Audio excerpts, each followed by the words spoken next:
வெற்றிவேல் முருகனுக்கு அரகரோகரா.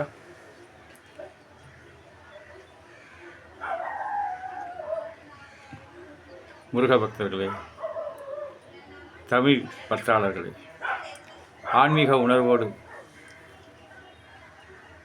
நாம் தமிழை கேட்க வேண்டும், முருகனை வணங்க வேண்டும் என்றால் நம் முன்னோர்கள் ஏற்கனவே பாடி வைத்திருக்கிறார்கள். வணங்கும் வழிபாட்டு முறையிலிருந்து அவர்களை எதை கேட்க வேண்டும், எப்படி கேட்க வேண்டும் என்றெல்லாம் கந்தசஷ்டி கவசம், ஸ்கந்தகுரு கவசம், எல்லா நூல்கள், தேவாரம், திருப்புகழ், திருவாசகம், அத்தனை படைப்புகளிலும் நாயன்மார்கள், ஆழ்வார்கள், சித்தர்கள், மகான்கள் நமக்காக விட்டு சென்றிருக்கிறார்கள். நாம் புதிதாக ஒன்றும் புனைந்து அவரிடம் வேண்ட வேண்டிய அவசியம் இல்லை. அதை நாம் தொடர்புபடுத்தி அப்படியே பயன்படுத்தி கொண்டாலே போதும். முருகன் இல்லாவிட்டால் மூவுலகம் ஏதப்பா, அப்பப்பா முருகனே உலகமப்பா.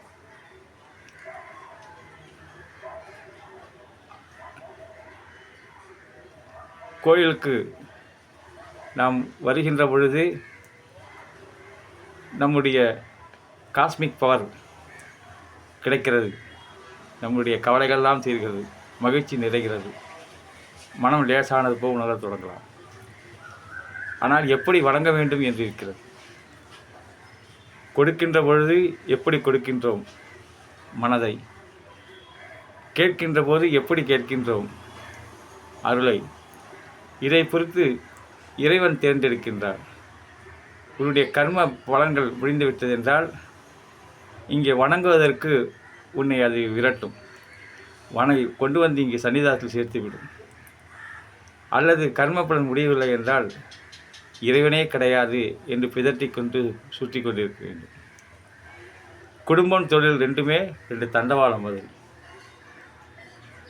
அதில் வாழ்க்கைங்கிற ரயில் போகணும்னா குடும்பம், தொழிலில் குழப்பம் இருக்கக்கூடாது.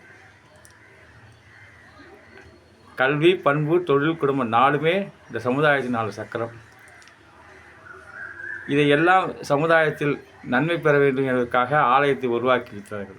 நீங்களே சிந்தித்து பார்க்கலாம். ஆலயம் ஏன் கட்டுகிறார்கள்? அதில் இறைவனை ஏன் சிலை வடிவத்தில் வைக்கிறார்கள்? அதற்கு ஏன் அபிஷேகம், ஆராதனை, அர்ச்சனை செய்கிறார்கள்? அதாவது ஒரு விமானம் ஒரு கிராமத்தில் விழுந்து விடுகிறதாம். அதை பார்ப்பவர்கள் ஒருத்தன் அதை மாடு கட்டி வண்டி போல் பயன்படுத்துகிறானாம். அடுத்த ஒருவன் வருகின்றான், இல்லை அதை இயக்குவதற்கு இயந்திரம் இருக்கிறது என்று கார் போல உபயோகிக்கிறானாம். பிறகு அந்த விமானி, தொலைத்த விமானி அந்த இடத்தில் வந்து விமானத்தை பறந்தே செய்கிறான். ஆக எல்லாமே ஒரு சூத்திரங்கள் வகுத்திருக்கிறார்கள்.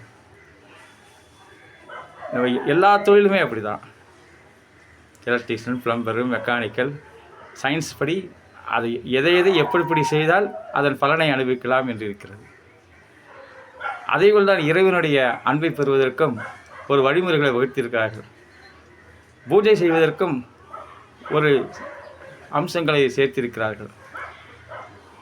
ஆகமம் என்றாலும் சரி, வேதப்படி என்றால் சரி, வைதிகப்படி, மானசீகப்படி என்றால் சரி, எல்லாமே இறைவன் கொடுத்தது தான்.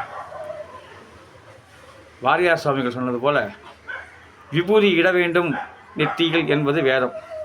அதையே இலகுவாக ஆகமத்திலே விபூதியை இந்த திசையை பார்த்து இப்படி நின்று கொண்டு இந்த மந்திரத்தை சொல்லி இட வேண்டும் என்று சொல்வார் வாரியார். வாரியார் போல் அவர் வாரியார் வைக்கணும். எனக்கு மட்டும் நினைவாற்றல் இருந்தால் திருப்புகழ், திருவகாசம் இவற்றால் கூட பல மணி நேரம் எடுத்து சென்று பேசி பலனை மகிழ்விக்க ஆசைப்படுகிறது. இறைவன் அருள்வானால் அது நடக்கும். இந்த கோயில் அமைத்துள்ள கோயில் நீங்கள் பயன்பெற வேண்டும் என்பதற்காக அமைத்திருக்கிறார்கள். வந்து முருகனின் அருளை பெற வேண்டும்.